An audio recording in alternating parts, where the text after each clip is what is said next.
Amigos de Saber Votar, este es el Dato Político 815, hoy 20 de noviembre del 2025, hoy día de la Revolución Mexicana. También hay que decirlo, un día en el que pues estamos recordando las manifestaciones de la llamada Generación Z que se llevaron a cabo en más de 90 ciudades del país el pasado 15 de noviembre y que ahora tuvieron también su representación hoy 20 de noviembre. Y bueno, pues parte de lo que ha estado sucediendo en estas manifestaciones, pues es, por un lado, el desprestigio gubernamental.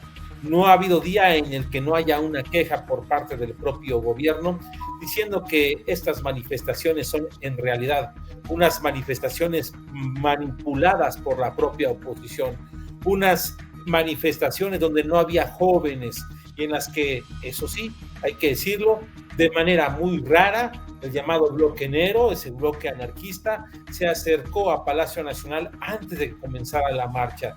Siempre marchan, destruyen locales, grafitean espacios, pero ahora llegaron directo al Zócalo a derrumbar esas murallas que se colocaron ahí para cuidar al Palacio Nacional. Pero bueno, fuimos testigos de cómo poco a poco fueron llegando las personas que prácticamente se quedaban intimidadas ante la violencia y decidieron no avanzar más. ¿Por qué? Porque había familias, había gente adulta, había de todo en esas manifestaciones y pareciera que no eran tanta gente, pero sí lo eran en el caso de la Ciudad de México. Ahí se evidenció con todo cómo se mostraba de alguna manera ahí pues esa presencia de la gente. Pero estos grupos anarquistas son los que dieron la excusa perfecta para menospreciar la manifestación y decir que estuvo llena de violencia. Llama mucho la atención que el propio gobierno en otras ocasiones pues no aprecia a nadie. Hemos visto apenas el pasado 2 de octubre cómo con todo en esa manifestación destruyeron locales, vaciaron otros y distintos comercios y no, siempre esencialmente no hubo nada, pero ahora sí, tentativas de homicidio para algunas personas y lo más importante, señalar que atrás de todo están grupos que quieren volver a tener el control de México. Se le olvida a Claudia Sheinbaum y a los suyos que en realidad atrás de todo esto estaba también pues una gran intención de la población por mostrar su rechazo después del asesinato de Carlos Manzo.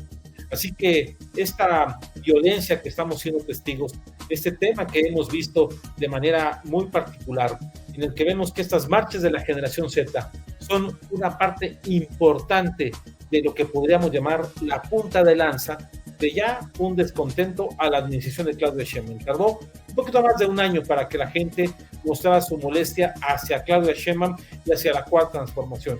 Y si bien es cierto que tienen los programas sociales, hay molestia porque la inseguridad está presente y sigue haciendo de las suyas. Y bueno, la gran pregunta que tendríamos que hacernos todos es si en estos momentos, como dice la presidenta, todos están contra ella. Si los medios de comunicación, la prensa internacional, los gobiernos de otros países, la oposición, la sociedad civil, todos, parece que todos están en contra de la presidenta, la cual ha dedicado días a hablar sobre la marcha en el antes y en el post. Pero siguen sin resolvernos algunas cosas en particular.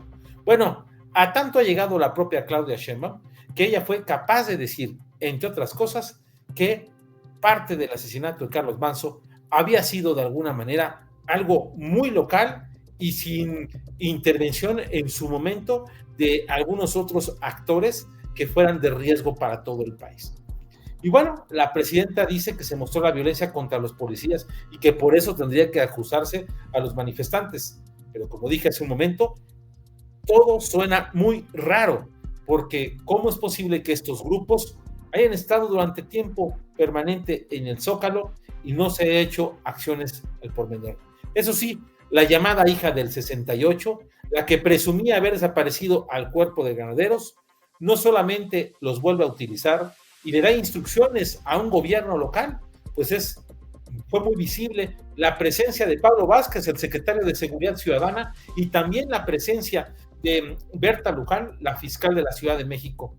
Y bueno, a todo esto hay que decir que en este llamado autocomplot que ha mencionado el propio gobierno de Claudia Sheinbaum, surge ahora un tema muy particular y vemos el caso en el que pues la dirigente nacional de Morena, Luisa María Alcalde Luján,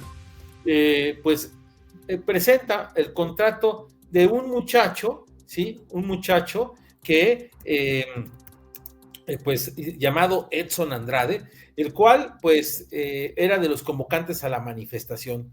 Pero resulta que este joven, bueno, es también, es un proveedor del Partido Acción Nacional. Y ese no es tanto el problema. El problema es que sacó a la luz pública su domicilio, sus datos personales, tanto que Edson tuvo que anunciar que saldría del país por miedo. Es increíble, pero estamos viendo un terrorismo muy particular, un terrorismo que hay que decirlo con toda la voz y con todas las palabras, nos deja un muy mal sabor de boca. Pero eso sí, el gobierno federal ha anunciado que ha redoblado los esfuerzos para atender la situación de Uruapan y de todo el estado de Michoacán. Podemos ver que el general Trevilla y Omar García Harfuch están atendiendo el tema de manera muy particular. Pero por otro lado, estamos viendo también que Grecia Quirós, la esposa de Carlos Manso y alcaldesa de Uruapan, se queja de que no hay el mismo trato, que incluso, así lo dice con todas sus palabras, estamos siendo testigos de situaciones que en realidad están siendo muy comprometedoras hacia lo que está realmente pasando acerca del tema de la seguridad de Michoacán. Pero eso sí, esta misma semana el propio Omar García Harfuch dio a conocer que un hombre conocido como el licenciado era el autor intelectual del asesinato de Manso, que había contratado a otras 3 personas mediante un grupo de WhatsApp y se coordinaban. Uno, el muchacho abatido después de matar a Carlos Manso, mientras que otros 2 que fueron asesinados días posteriores. A todo esto hay que decir que pareciera que es muy rápida la investigación del gobierno federal para tratar de decir que sí, fue una célula del cártel Jalisco Nueva Generación, pero de que ya estaba resuelto el tema, cuando sabemos perfectamente que este gobierno ha generado mucha desconfianza y lo que estamos viendo, pues sin duda nos sigue generando desconfianza, por lo cual no podríamos advertir con toda claridad qué es lo que realmente está pasando. Así de claro y así de sencillo. Así es como estamos siendo testigos en estos momentos de cómo se está a lo mejor utilizando la justicia de forma pronta o simple y sencillamente si es una excelente investigación. Pero seguro hay más de fondo. Ya alguien se puso a preguntar sobre, cómo el crimen organizado presente en ese estado durante mucho tiempo apoyó a el gobernador de Michoacán, Ramírez Bedoya, en la campaña electoral, como lo mencionó el propio Carlos Manso, que también señaló en su momento al exgobernador Leonel Godoy y al exalcalde de Uruapan.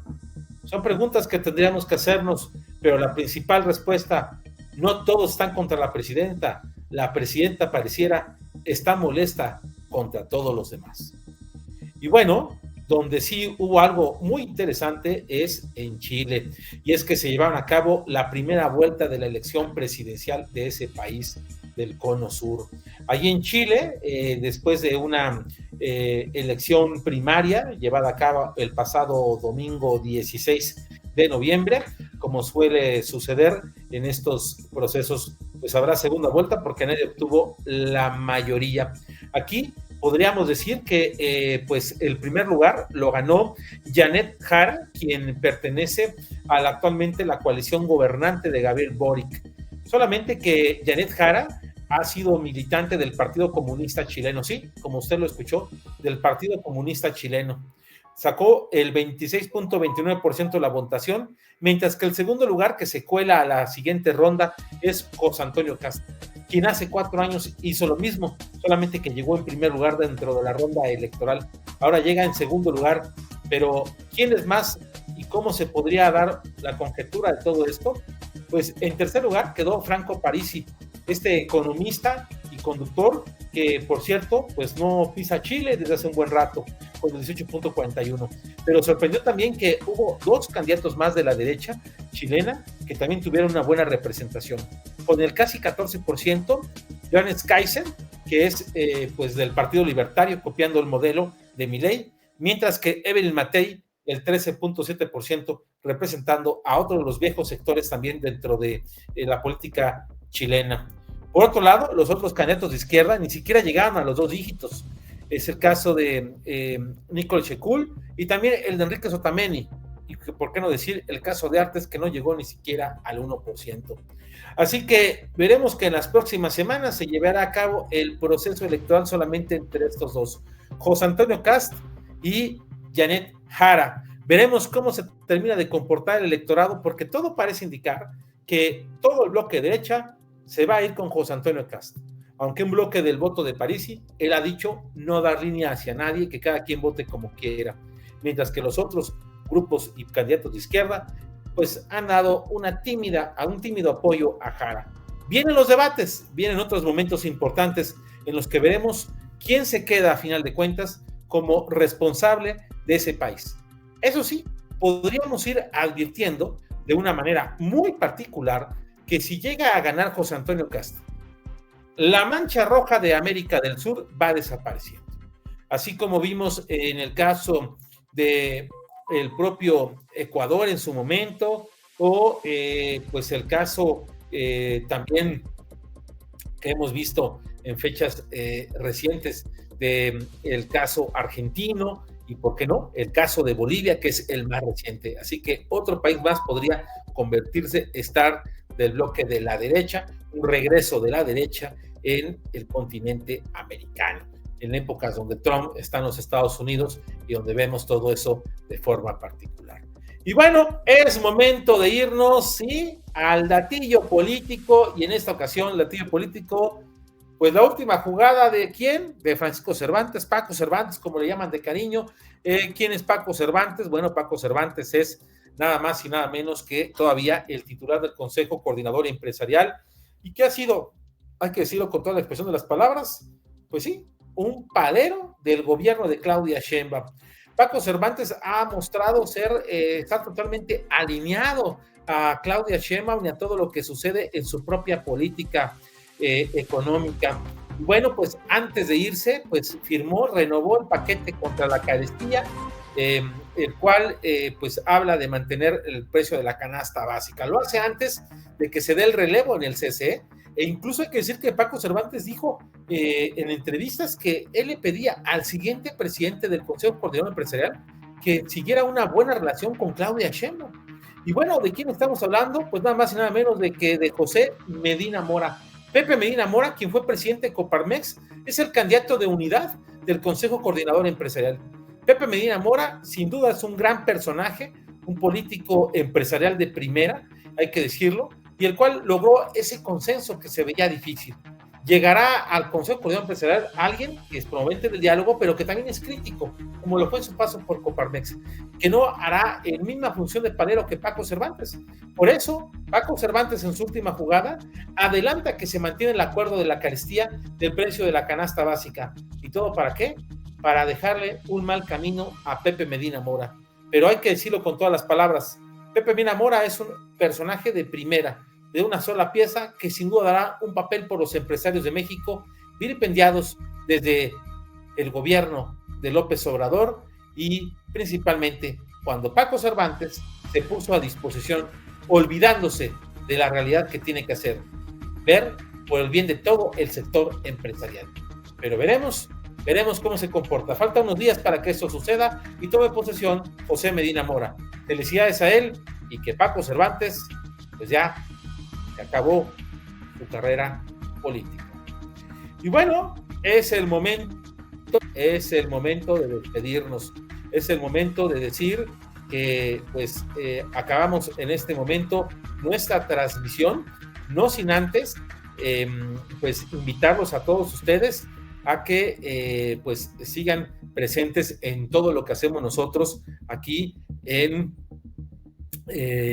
pues aquí en Saber Votar con mucho gusto, con mucho ánimo, pues estamos aquí presentes para transmitirles a ustedes lo mejor, y tan es lo mejor que el día viernes vamos a tener una transmisión especial con qué ha pasado con la reforma al Poder Judicial. Vamos a analizar eso, y también los invitamos a ver Rebotando, todo sobre la mesa y los demás materiales que vamos haciendo aquí en este propio espacio. Esto fue El Dato Político, hoy, 20 de noviembre 2025.